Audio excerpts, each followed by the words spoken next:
You can come in with a knee problem, and then I can send you home with a knee problem, a sleep problem, a stress problem, a weight problem, a physical activity problem. And that's very demoralizing. Like, that is not how I want you to leave my clinic. I think in healthcare, we automatically focus on the risk factors, as we say. My interest in the PhD is, first of all, like, what are these strengths? We call them strengths, or we can call them protective factors in people with pain, and how do we go about looking for them or identifying them and then subsequently using them in management? Because it can be very, very, very demoralizing and overwhelming if you go in, as Niamh said earlier, if you go in with one problem and you leave with 4 problems, rather than going in with one problem and leaving with a couple of solutions. This podcast is not personalised medical advice. Consult a health professional before acting on anything discussed. Just give me 30 seconds before we start. Whether you're a clinician wanting better outcomes for your patients, someone living with chronic pain, or supporting someone who is, thank you for being a loyal listener. Most regular listeners haven't hit follow yet. If that's you, please tap it now. It tells the algorithm to show this to more people it can help. And that's the single biggest thing you can do to help me and my guests on our mission to create a world with a little less pain. Okay. Barry and Niamh, thank you for coming on Pain Coach. I just want to give listeners a little bit of an idea of how your paths crossed. Thanks, Lachlan. Thanks for having us. We're really excited to be here. So I was really fortunate that Barry signed up to do a research master's project a couple of years ago. So Barry was undertaking the clinical master's in musculoskeletal physiotherapy at Curtin University, where I work. And we had put forward this project as part of a bigger body of work, and Barry took the lead on the project. I think he took the lead on it pretty early on across the masters. So that was our first kind of introduction, I think. Yeah. So I did my masters in Perth.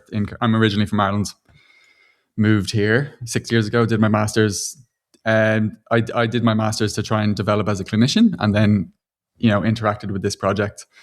And, 2 years later now, I'm, very much into a PhD. So, and I was lucky enough to have Niamh and the other supervisors as my supervisors, because that's really, developed a great interest for me for research. And very, very happy that I have made that connection. Yeah, awesome. We'll discuss the PhD later on in the podcast. But I want you guys to give listeners a bit of an understanding of chronic pain, because that's your area of research. Can you give just a layperson's understanding of chronic pain? Well, I suppose from we often define things in practice and in research, and, by definition, persistent pain is pain that lasts for longer than 3 months. That's, in my view, fairly lame in terms of it's, when we think about pain, it's very much a lived experience. And so for me, persistent pain that carries the burden is the one that really impacts people's lives. And when pain persists and interrupts the things that you value, causes you a lot of discomfort, stops you from, participating in your work or your sport, or engaging with your family in the way that you'd like to, I think then that it started to become a bit of a problem, and we're into that space. And then there's lots of ways that we break persistent pain down into different pain types, but that's a bit more academic, I think. But it's helpful sometimes for us to understand that, so we can start to look after it in a more individualized way. Yeah. I agree with that. And I think it's just always very individual to the person. Like, chronic pain means different things to lots of different people. And I think it's, most important that you understand what it means to the person that's in front of you. So, understanding what, as Niamh says, what it's taken away from them, how it's affecting them, all the different things that could contribute. I know that's something that you're interested in Lachlan with your app, like figuring out all the different contributors. And we know that can be very, very complicated, but also I think it's on us to try and simplify that for people and help them understand those things. And that's kind of what we're interested in with research as well, from a we'll probably get into this from a more strengths-based approach rather than a deficits-based approach. Yeah, I'm excited to get into that and the wider project. Why does pain persist? Like, often pain, you get an injury and you recover. Why does pain persist? Which is, the term chronic pain is pain that persists, really. That's a hard question, I think. Yeah, well, it's all the things that you talked about in terms of there are multiple factors that can drive that, can cause it to persist. And so it might be that you have an injury that is slower to heal, that has a more persistent inflammatory profile to it. So at a tissue level, there might be things that cause that to persist. There might be things, we know that, again, when we look at the research on this, we know that there are many risk factors that can contribute to pain persisting. So whether it's you quite stressed and life is quite stressful for you, whether it might be early life stressors, which you might have had no control over, but that make your nervous system, your body a little bit more sensitive. And I think it's really important with some of those things to recognize that they might be risk factors for persistent pain, but actually they were probably helpful for you in those instances. And we can talk a bit more about that, about how we look at some of these stressors, because actually some of them are probably really sensible in a certain context. We know things like the things that clinicians say to patients can really influence that. So only yesterday we were at one of our meetings, our research meetings, and we've a mix of clinicians and academics across the team. And one of the researchers who's in clinical practice just reflected on a patient he'd seen who had talked about information they were given a year ago from a healthcare practitioner, which probably stopped them using their strengths. So they had lots of healthy behavior, healthy lifestyle factors. They were strong, they were engaged in family activities, high engagement. And the advice that they were given actually stopped them from using those healthy behaviors as lifestyle factors, and took them away from those strengths.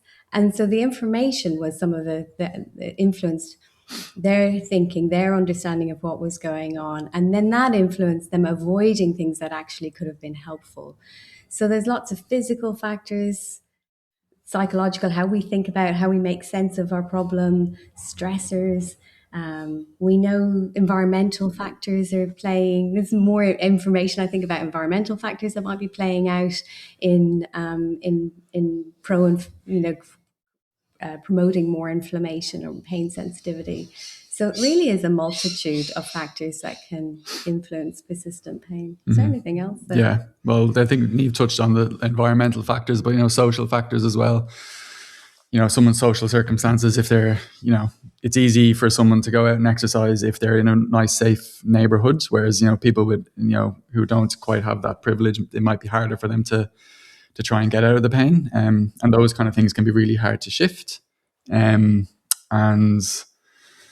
yeah, like, I don't know. Yeah, we really like, and as clinicians, it's recommended that we try and pick out all these things, pick out risk factors, and if we can try and identify them early and stop people from progressing down that path, that would be ideal. But we know that that's not always very helpful or effective. But I think we might need to try and broaden our approach to that, which is kind of what we're interested in as well.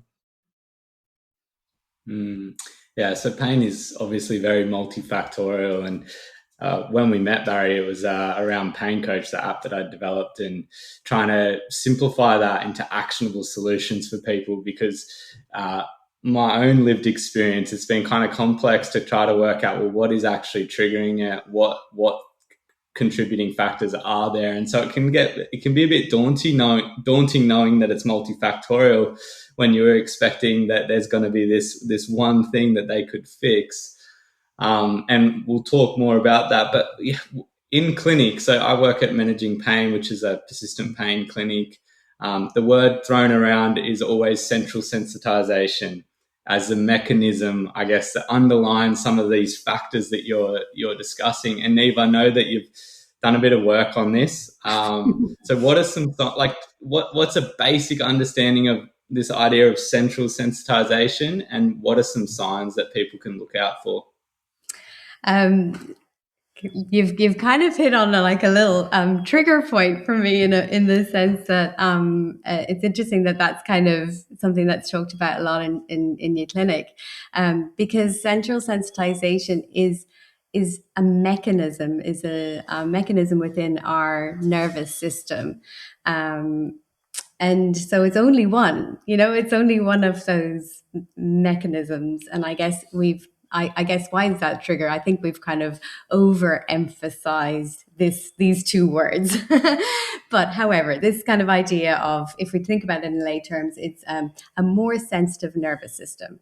And so what that means is that your nerves will detect information and respond to it more easily. When there might be some tissue input like touch or some pressure, your nervous system might ramp that up and increase the volume on that, and even more so. And probably importantly, it also links a bit to another concept, which is our endogenous pain relieving system, our natural pain relieving system. And the dial on that can get turned down. So we're not as effective at internally dialing down our own pain. So normally there's this kind of nice equilibrium of input into our nervous system, and our nervous system can control that quite well. It can turn the dial down on it appropriately, and that gets out of kilter when we have persistent pain. So that's I don't know if that answers that question, but I hope that's a kind of a more lay version of it. And there are lots of things that can drive, again, all the things that we were talking about can also influence your nervous system becoming a bit more sensitive, responsive, and kind of resulting in more nociception, this danger detection in your body. And that can be anything from the peripheral things we talked about to your thoughts and beliefs or the stressors and so on. I want to push on the trigger point. I'm a physio, right? So, no, because it'll also be quite interesting for people to hear. What is it about the idea of central sensitization that grinds your gears? I love the term grind your gears.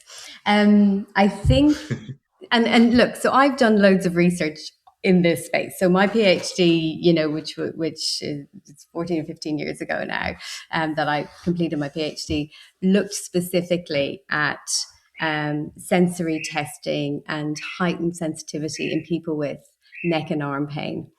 And I did lots of work in the early days, like after that, we did a big systematic review looking at sensitivity and its relationship with people's reports of pain.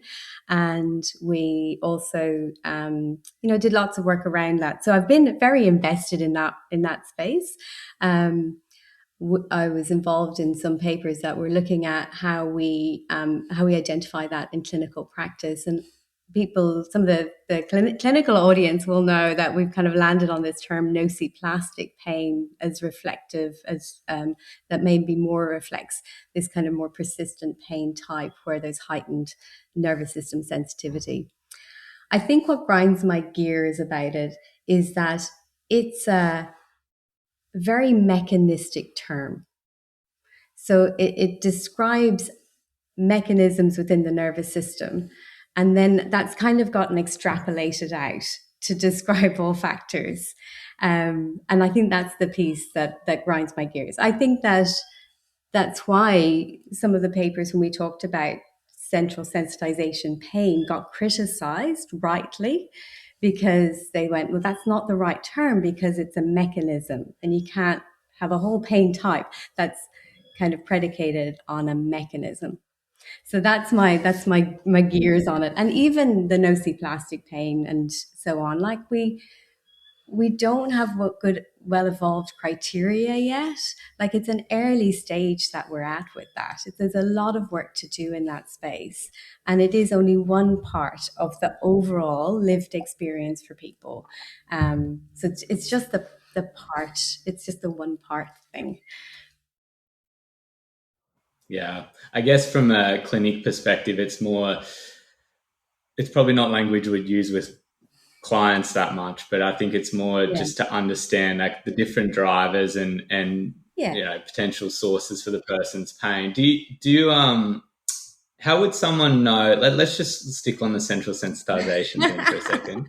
How would someone know that they might have a nervous system component to their pain? There's quite a good, this will be more for the clinicians, there's quite a good article, I think you might be on this one, with Darren and Tim Mitchell. It's like a masterclass for pain sensitivity, I think. And that gives some really good examples of when a clinician might know, or when, if we can probably extrapolate that to clients as well, certain signs and symptoms that might make you think, okay, maybe there's an element of that in it. And I think one that I find that can be quite easy for people to understand is pain with light touch. So we know normally that if I lightly stroke my hand here, that's not a painful stimulus that isn't causing me pain. But then when we think there is a nervous system driver in it, those kind of things can become painful, and that usually makes absolutely no sense to somebody. But then if we can frame it in that way, okay, well, maybe we think that there's a nervous system element here that can start to make sense to people.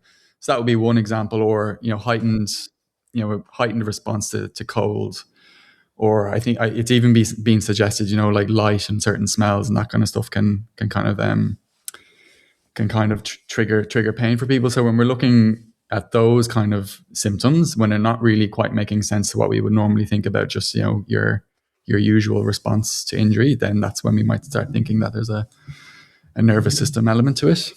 And I think the light touch part, that's a really kind of classic sign, but I don't think we see it so my clinical experience is mostly in primary care, and I would have seen a lot of people with persistent pain, but I wasn't working in the tertiary pain management services. And so what I would see is people where there's a component of nervous system sensitivity, certainly at play, but not necessarily that more extreme version where you see allodynia, for example. But where I would go, what I would see a lot of is pain that's more regional, more widespread. And that might be one, you've got like the right side of my body seems to be more affected, or it's your knees and then it's your hips and then it's your back. And so the pain either moves around or has multiple sites that doesn't really make sense from an injury point of view, but that might be one. By virtue of the fact that it persists, there's got to be some component, because again, come back to the bugbear around central sensitization, is that that's a normal phenomenon. And so it's on a spectrum, right? So it's a normal phenomenon and it can reverse to some degree. We see that with post-total knee replacements. And then it's when it's become more pronounced, we're more considerate of it. So I go to how would a person know? There might be those extremes of I don't tolerate wearing a necklace or a scarf. I get pain down the cold aisle of the supermarket. So there might be those ones, but it might just be that this moves around. I don't know why I'm sore today. And then maybe this is the bit where I don't know why I'm sore today. And we start to step back and go, well, what were the last few days like? And so for me, I have a lived experience of persistent pain. And I've pain from my teens to my early mid-30s fairly consistently. I wasn't disabled by my pain. So it didn't influence what I did in my life that much, but I was really regularly uncomfortable in my body. And certainly for me, stress is a trigger. So it took me a while to couple these things together, but I will have a really stressful day, not sleep very well. And the next day, then I would be sore. And it took a while for me to kind of step back and go, okay, these things are kind of linking up together. And and it wasn't anything I had done and so that would be a sign, I think, that there might be some nervous system sensitivity at play.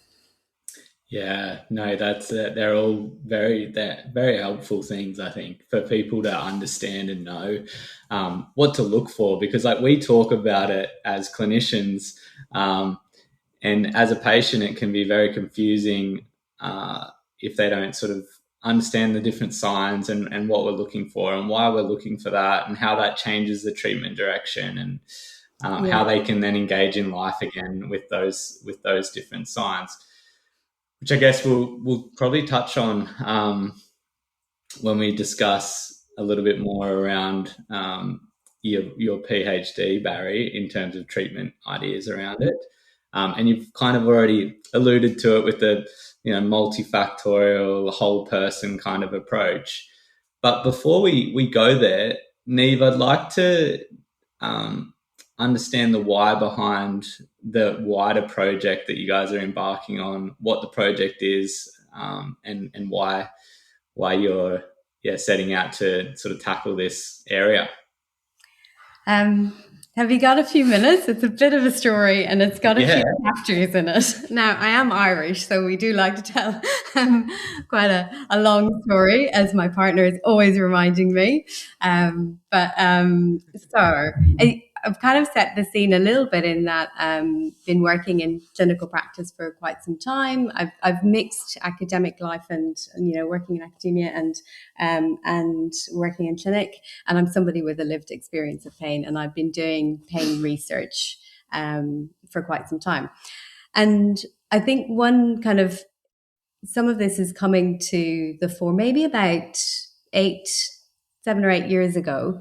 And part of it is I'm in clinical practice, doing lots of assessments that are around this kind of multiple dimensions, multiple contributions. And like you say there, this thing about why are you asking me about X, Y, and Z?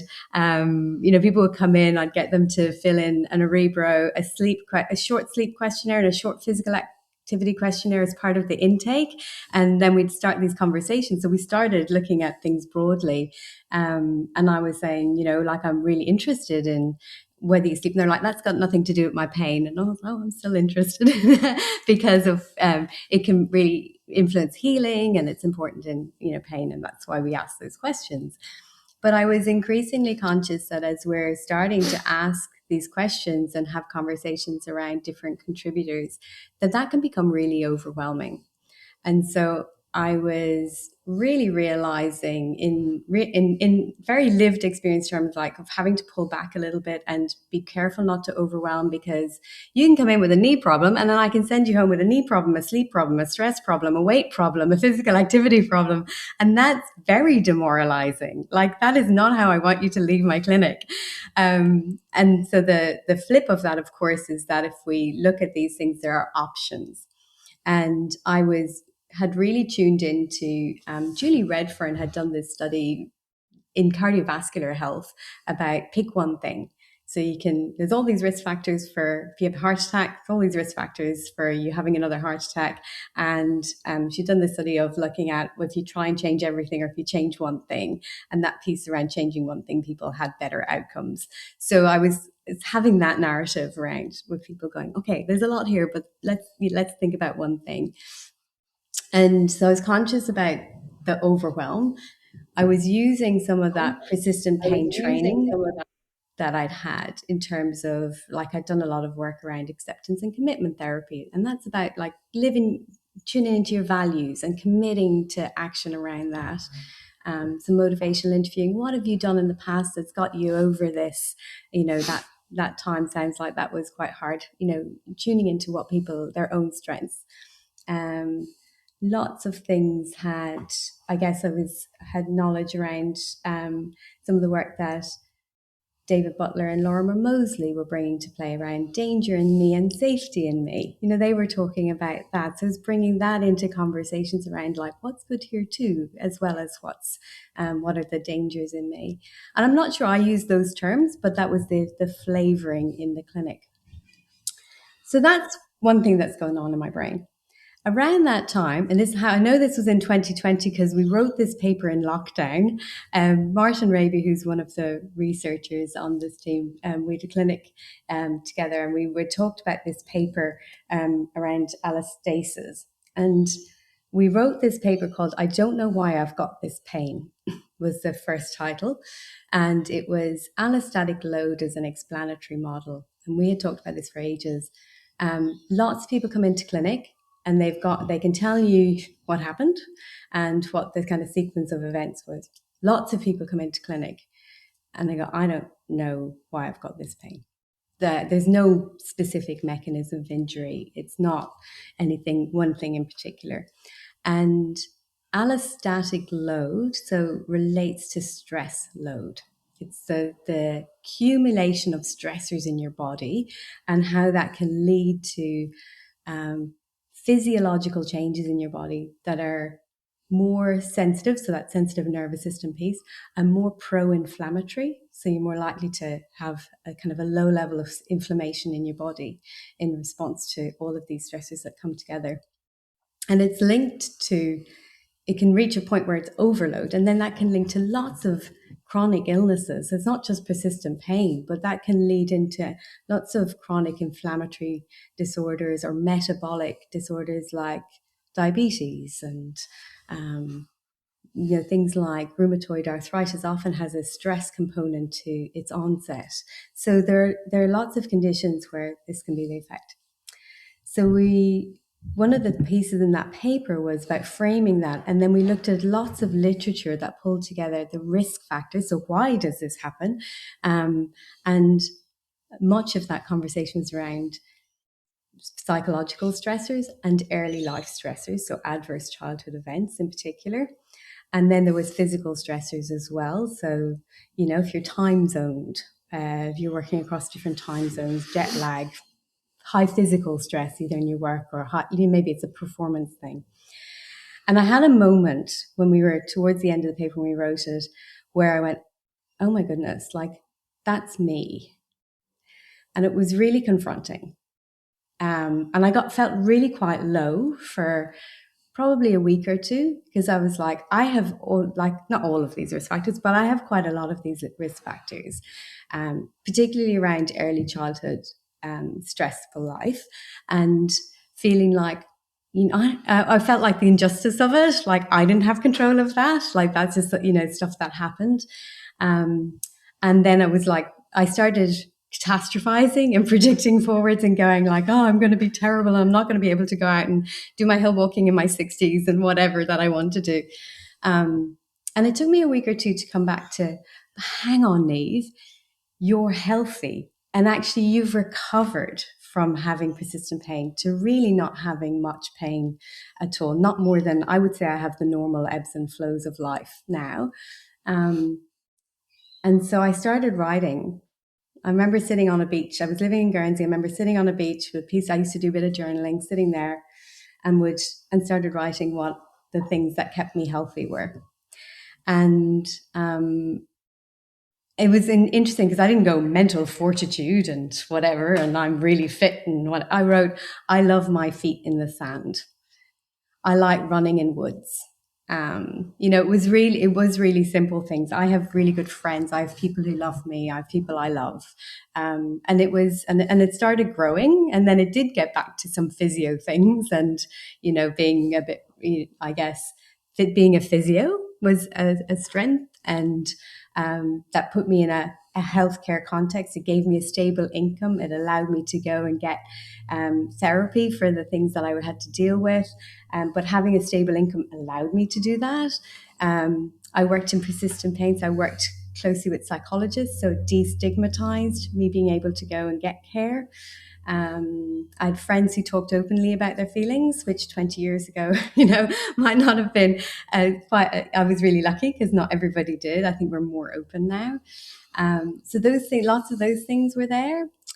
I don't think I ever got disabled with my pain, and I think physio helped that because of, I understood that, that me experiencing pain didn't mean I was doing damage, for example. I understood that very early on. And I had great reference points. So that was kind of a piece. And then I shortly after, went to Auckland. This is chapter 3. Sorry, this is definitely the Irish piece where I'm into verse 3 of the ballad. I moved to Auckland to help set up a new physiotherapy program over there. And as part of that, I did a leadership course. And in the leadership course, the first thing they got us to do was a Clifton Strengths assessment. And I just had this like moment of going, oh, wow, okay, this is interesting. And so I reframed how I thought about myself, because I always was focusing on the bits that were my weaknesses and trying to correct those. And actually they go, well, you need to know about those and you need to attend to those in your team perhaps, but actually you need to think about using your strengths more. So that was a really pivotal moment of going, like, to be a good leader, you actually have to use your strengths. And I started talking to Martin and others about this around, okay, well, like we're not that explicit about this in pain care. Maybe we should be. Which shorter chapter, we're coming to the end, but which brought us into looking at the literature more broadly and going, oh, well, they do this in OT and they do it in mental health. And there are other disciplines that are more explicit about this and do it more intentionally. And actually, there is bits of this in acceptance and commitment therapy and in chronic pain management and in positive psychology and in cognitive functional therapy and in pain education. There are definitely elements of that in there that are threaded. Even person-centered care is in there and is threaded. But we could be more explicit about it. Let's start and look at the literature and see what's out there. Over to Barry's paper that was that first paper of going, okay, let's look at what's out there in the literature and then let's talk to people and see what are the strengths they've used. Yeah, so thank you so much for sharing. Sorry, Barry. Well, I will come to the PhD. I promise. That's what the initial reason for the podcast was the PhD. So, but thank you for sharing, Niamh. It's like I have my own lived experience with persistent pain, and I've shared a similar journey actually in many ways. Not very disabling, high functioning, able to I played masters footy on the weekend, but I still struggle from day to day.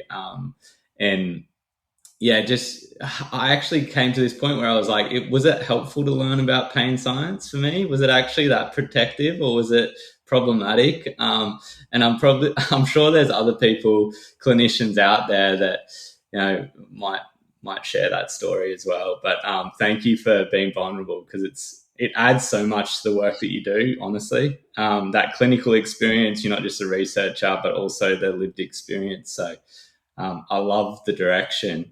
And now over to you, Barry. Tell us about the PhD.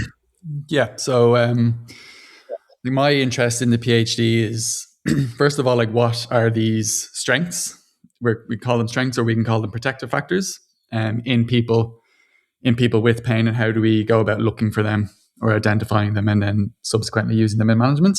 And I find where this idea for me comes from about protective factors, I find quite interesting. There's quite an interesting story behind it for me. And early on, when I started engaging with this project and I was looking into strengths and protective factors, I came across a medical sociologist called Aaron Antonovsky. And back in the 70s, he was doing, or probably even earlier than that, he was doing research into the effect that stress has on people. And a really interesting story for me was he was looking at women who were young adults during World War II. And there was a group of women, and they were Jewish women, and there was a group of women who hadn't been in a concentration camp and a group of women who had been in a concentration camp. And they looked at the proportion of people who were in reasonable health, emotionally and physically, in each group. And 51% of the people who hadn't been in a concentration camp were in reasonable physical and emotional health. and 29% of those people who had been in a concentration camp were in reasonable physical and emotional health.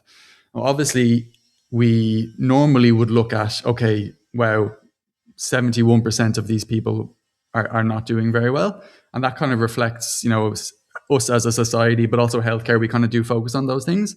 But if you actually step back and look and think about, that's astonishing that 29% of people, nearly 1/3 of people who had been through unimaginable horror in a concentration camp and then were displaced and then ended up settling in a country where there's been repeated wars, they're actually kind of thriving emotionally and physically.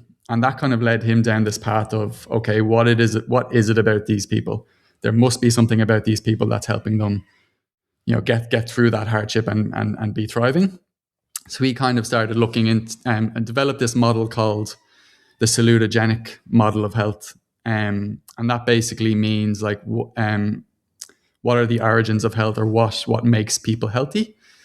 And he coins this term generalized resistance resources. And what those are is, what are the factors about somebody that helps them to combat stressors and actually come out the other side of it and move towards full health. And if we kind of apply that to pain, musculoskeletal pain, you've probably seen these people in practice, Lachlan, and they're out there in the community that have significant maybe pathology or significant pain problems, but they're actually functioning extremely well. They're thriving physically. They're engaged. They might self-define as living well with pain, and that's something that's been, I've seen a lot in the research about people who, despite having these problems, are living well. So what I'm interested in then is looking at what it is about these people. And so the first publication of my PhD, it's been published in the European Journal of Pain just last week. And I think, first of all, I'd like to acknowledge that it was a team effort. It wasn't just me writing this. I had support from my supervisors and co-authors, particularly Leon Schleiden over in Germany, and then some other collaborators across the country. So what I was interested in is, what are the kind of factors that might be, we'll say the term protective, or might help people, live well with pain. And the outcome we were looking at was specifically disability or someone's ability to function. And we looked at a whole load of studies dating back. I think the earliest one was in the 80s, looking at different factors that were associated with either lower disability or better function in people with chronic musculoskeletal pain. And that includes things like back pain, neck pain, rheumatoid arthritis, osteoarthritis, those kind of things.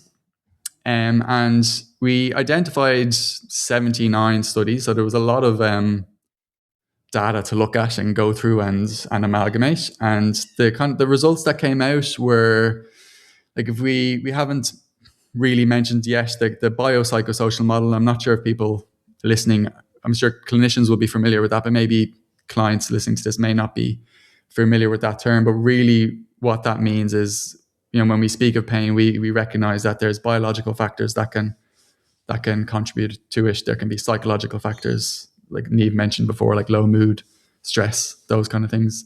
And then social factors like your social support or your socioeconomic status can contribute to pain. And the results that we found kind of broadly mapped to that idea that there are biopsychosocial factors, but we were more interested in the things that are inherently positive, rather than, I think in healthcare, we automatically focus on the risk factors, as we say.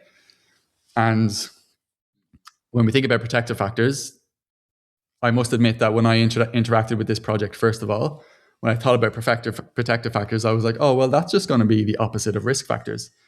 And that, I think, just reflects that deficits bias in healthcare, that we are very, very focused on that. And obviously that's important. But obviously my understanding now has changed a lot, that protective factors can be inherently positive by themselves. They might exist on a continuum between, yes, low levels of risk factor might be protective. Or, things could have U-shaped relationships where, a high level of a protective factor might eventually become not helpful. But so we identified things, there was psychological factors such as things like self-efficacy. That was a key one. And And what self-efficacy means, in kind of simple terms, is your confidence to carry on despite having, we're talking about pain in this specific circumstance. So despite having pain, that was a key factor that came up most frequently. Other things that came up were things like optimism, resilience, positive expectations of recovery. What else now? Like some biological factors, things like your strength, your exercise capacity, your flexibility, those kind of things, and then social factors such as positive social support, good relationship cohesion, socioeconomic status, education, and those kind of things. So like that. So for me, while there's obviously needs to be more research into these specific factors to see how protective they are over time, or if we look at them more detail, it might get whittled down to some more important things. But for me, it really just opens up my curiosity anyway to start considering that there is more to look for than just risk factors. Because I think the danger is, and I've experienced this myself with engaging with the healthcare system, that people can very easily be reduced to just their risk factors and their pathology. And the risk of that is we don't see someone as their, in terms of their strengths or their abilities or what they're able to do. If you're looking at someone's past medical history and it says something like degenerative lumbar spine, you get this automatic negative bias about that person without realizing actually they're extremely hardworking. They're engaging in exercise all the time. They're really engaged in their community. They have all these strengths. So yeah, for me, it's just that with this, we just start thinking about these things in a little bit more detail and a little bit more explicitly. Was there any surprises when you went through the research project of things that popped up, or were you like, oh, that's what I expected to see? I certainly expected to most of these factors to be in the psychological domain. I think that probably reflects, we're just where the research is. And I wasn't surprised that things like self-efficacy comes up over time, because I don't think it's controversial to say that we know that self-efficacy is an important thing. I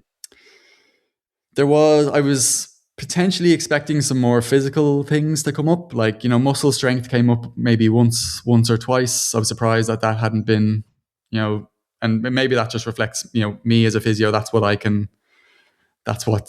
seems obvious to me. There was some, if I try to think now, there was maybe some like in terms of the lifestyle things, like adherence to a Mediterranean diet came up. I thought that was interesting.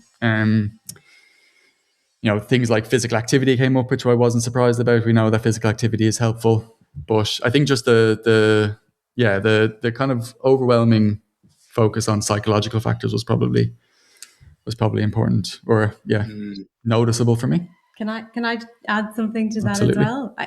I think what I was surprised about was how much literature was actually out there. So one of our problems when we did the scoping review was actually the number of hits we got, and we had to use like Research Screener, which is this way of kind of semi-automating the screening process. And we wanted to be broad and expansive in our thinking, but we actually ended up with a lot of literature. So that was one surprise for me, was like, actually, again, as kind of a working into a newish space, there was quite a bit out there.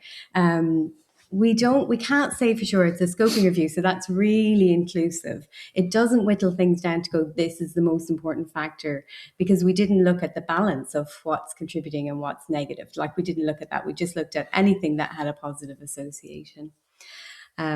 I think the other part to me that's been really interesting is probably a second study that's come out of this, or as part of this broader work, and that's about we're just about to publish a paper on lived experiences of people who have recovered or live well with pain, where we specifically ask them about their strengths and what they used in their journey. And I think what was really lovely about that project was very broad. One person was saying, I'm an athlete, I'm very disciplined, I'm very process driven. Give me a process and I'll follow the process. Like I would never have asked about that in clinical practice. But I think going, hang on, what are those things that like you do well, or how could we kind of optimize your care, knowing that like maybe you're quite process driven, or we might see hints of that. There were some people who really use their social networks really well. So I remember this one lady who talked about how she was really mindful herself. So she had practiced a lot of mindfulness, and she was very connected to different people. She had a really big community, and she would go, if I need a boost and a push, I'll go and talk to this person. So one of her friends, or that she would reach, or family members that she would reach out to whenever she needed a bit of a push in the right direction. She's like, when I need some TLC, I'm going to go and reach out to this person for a little bit of love and a hug and a cuppa. And so she was very intentional about how she's using her social network, which I thought was really cool. So I think there was a really broad richness of things that the people with lived experience were telling us that reflects this bit. Like when Barry talked about, we can be very reductive in our clinical practice to what, again, is this, what's the problem, what are the risk factors, and then we lose sight of actually the resilience and resources that live within people.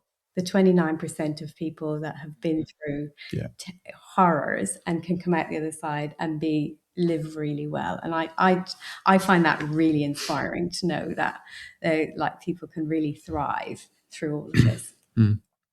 I think just an important point on that, with the strengths-based approach, we're obviously explicitly, we want to look at these people's strengths, but it's really important that we're not ignoring someone's risk factors or somebody's deficits. We still need to be very safe clinicians. We need to do our screening. We need to understand these things. And if someone needs very specific and important care, that we are providing that if we can, or we're referring onwards if it's outside of our scope, or if we can do things to help address those. But maybe when appropriate, we're not emphasizing those risks, and we're just trying to use what's available to somebody already to try and move them in the right direction. Because I think, just like, sorry, I'm going to jump in on that one as well. It's so important, isn't it? Like if someone comes into you in clinic, they want to talk to you about a problem that they're having.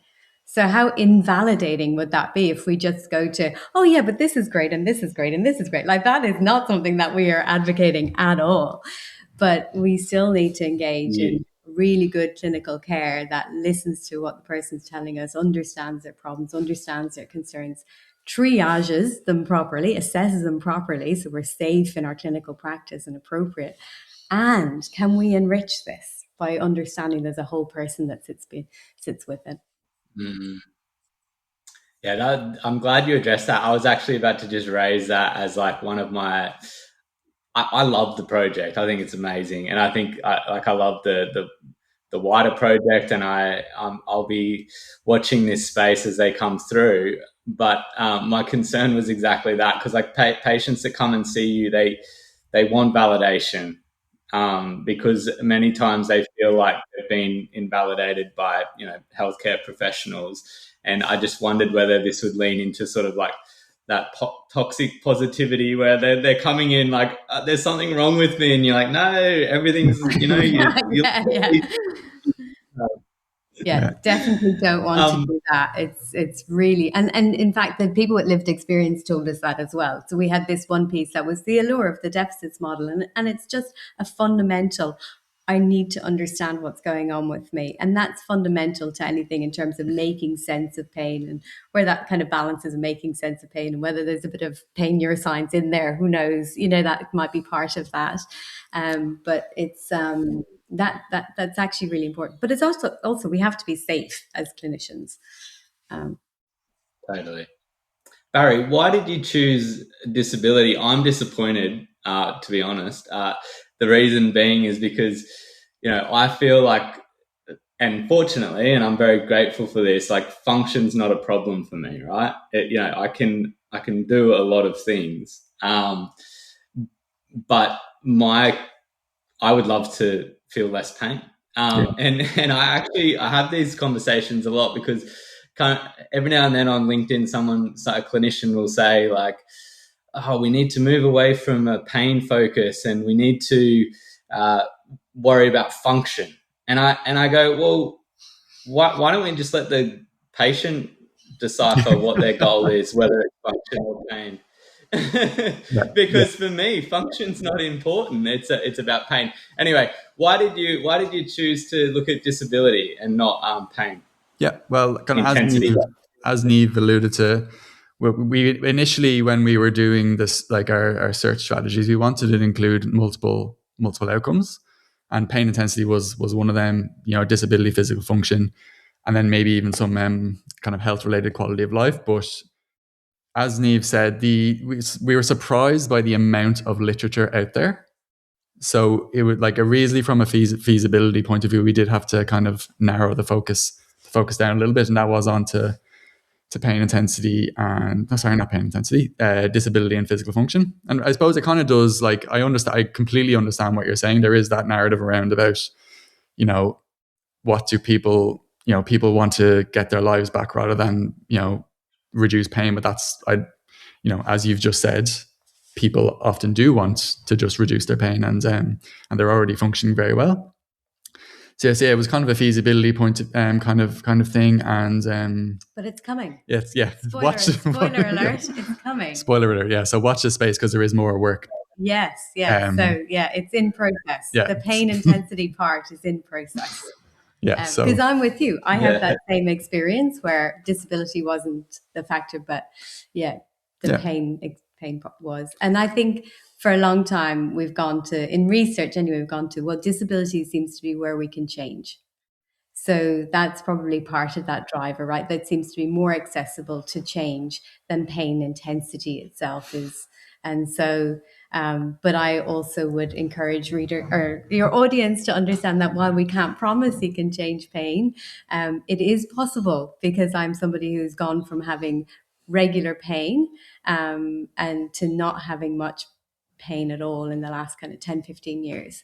So it is possible as well. Yeah, that's awesome.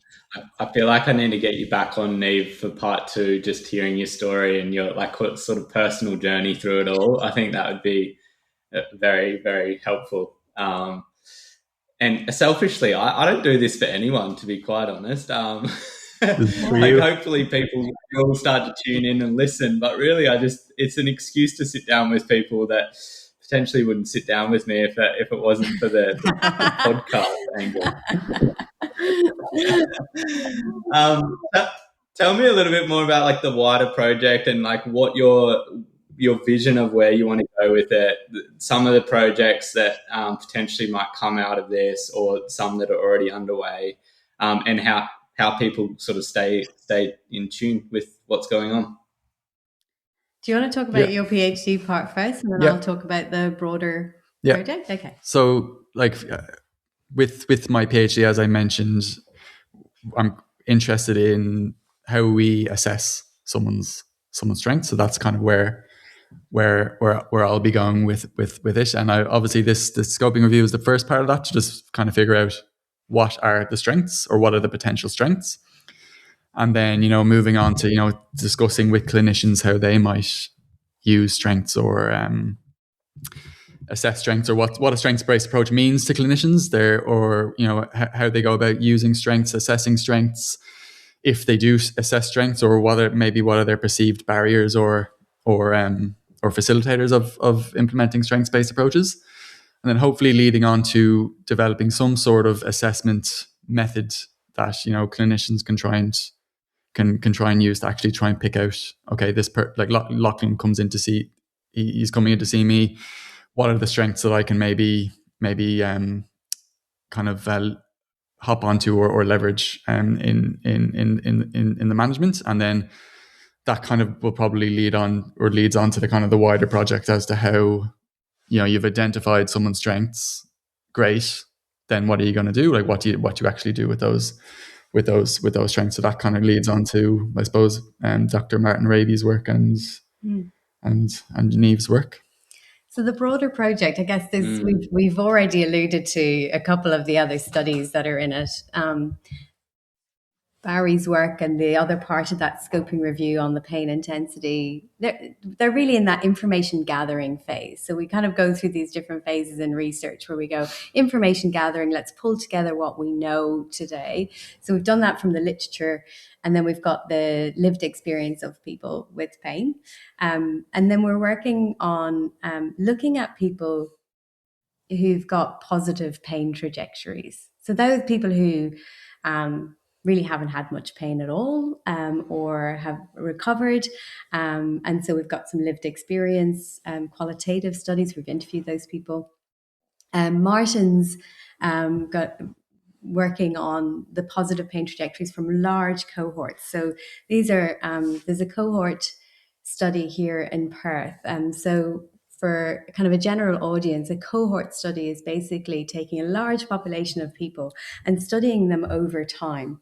And so the RAIN study is one of those studies here in WA, and people come in, we're in Gen 2, so they would have they've been with the RAIN study their whole lives, and we're taking their data from age 17 to 27 and going, okay, we've mapped their trajectory. So there's a group of people who have pain, and you can see this kind of inflection in their where they start to increase in their pain, and there's a group who've had pretty mild, moderate pain, and then those who've had low pain across this 10-year period. And like with that risk focus for decades and decades, we've really focused on what is it about the people who don't do well, and all the risk factors. And we've used these people who do well as the reference group, kind of assuming the absence of risk. And so what we're doing is then going, okay, let's look at these people that are on that mild pain trajectory, and what are the factors that are associated with that. So we've kind of moved through analysis. That's been a big piece of work this year, where we're kind of at that stage of having some preliminary data, and we can see the factors that might be associated, profiles of things that might be associated with that. And there are lots of things that we've already talked about, but there's more physical data. So we're going to do that, and we're doing that again in the Hunt study and the 1958 study, which are big cohorts that span decades. So we can have like really robust data around this.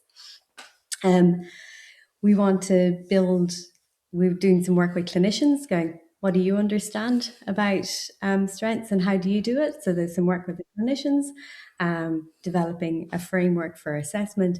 And then, what does care look like? So we'll need to move into a phase of looking at what does care look like, and how are people doing that? So there's work around that in terms of kind of building that piece. And so there's a decade of work, but that's might be following us for a while, Lachlan, because it takes quite a long time to do all of these phases. And so people say, oh, it takes 10 years for it to get into clinical practice. Well, it takes quite a while to do that work. Totally. No, it's exciting though, and I wish you guys Godspeed on it so that we can get better outcomes for people with persistent pain. Lastly, I always close with this. What do you have some advice for someone that's listening to this and they're, I guess, Niamh, maybe at your low point? What would your advice be to them? So I think in my low point, the best thing I did was sit down on that beach that day with an open pad and just started a stream of consciousness writing about all the things that were actually really positive that I had used or was using in life to keep me well and to get better.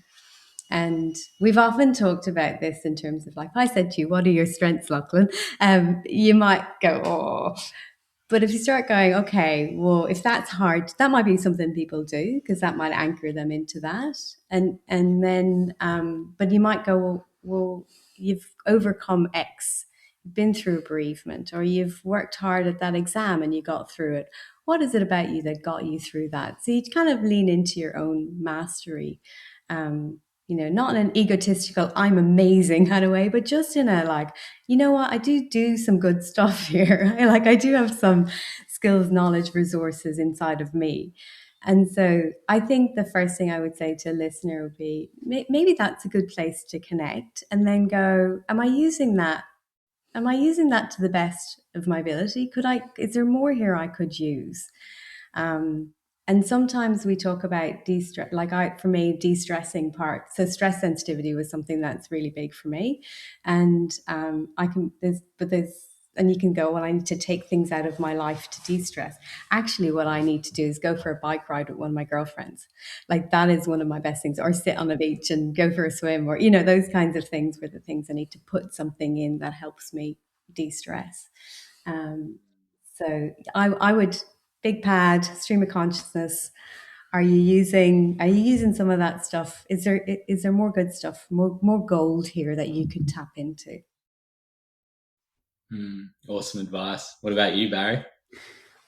My advice would be that you are more than just your weaknesses and your pathology, and find someone who's going to help you realize that, or really try and understand you, and try and get you to do more of the things that make you feel, that fill your cup, as they say, and really understand what motivates you, what your meaningful activities are, and what your goals are, and that kind of stuff. Because it can be very, very, very demoralizing and overwhelming if you go in, as Niamh said earlier, if you go in with one problem and you leave with 4 problems, rather than going in with one problem and leaving with a couple of solutions. So that would be my advice from a clinician point of view. I don't have the same lived experience as Niamh, but from a clinical perspective, I think it might be nicer as a clinician as well to kind of practice in a bit more of a positive way. It can be maybe a little bit more, make you feel maybe a little bit better as a clinician, because it can be hard when you're dealing with lots and lots of negative risk factors and narratives and that. And clinicians say that. So we used to teach a lot of pain. I teach a lot of pain education, pain courses. I do that at university level, but I used to do a lot more CPD courses for clinicians. And clinicians would always say that they find it really hard when we get into the psychological factors, physios in particular, because we have a much stronger grounding in the physical part. And they're often nervous about opening that can of worms, and maybe feeling like that's a hard space to be in. And I think that's true, that what you said is really good, like being able to tackle that, but from a place of being able to have those conversations and growing your skills around having hard conversations and tricky conversations, but from a place of, but there's more here too. This is here, and also, and this too. Like there's these positive things. I like that phrase. I'm going to steal that one around. You go, instead of coming out with 4 problems, you go in with a problem. You come out with 4 solutions. I like that. That's going to become a catchphrase. Yeah, you heard it here first. Yeah. So. Yeah, that's awesome. I just want to zoom out a little bit and say, like, when it comes to pain pain is a protective mechanism. It's trying to tell us something, whether that be like, take your hand off the hot plate, or, some of these other more broadly lifestyle changes that we've touched on. It is fascinating to sort of see your project in that pain protective kind of view, and the role that fear sort of plays in on that. Because like if you go in with 1 problem and come out with 5, how is that helpful for a system that's already under immense stress? Yeah. So I think there's heaps in this, and I'm excited to see it evolve over the, I guess, decades by the sounds. But hopefully you can drip feed it for us. Yeah, for sure. I think, on that point, we really want to we really want to try and build hope in people rather than despair of leaving the clinical encounter with problems. So it really is kind of anchored in hope and a positive outlook.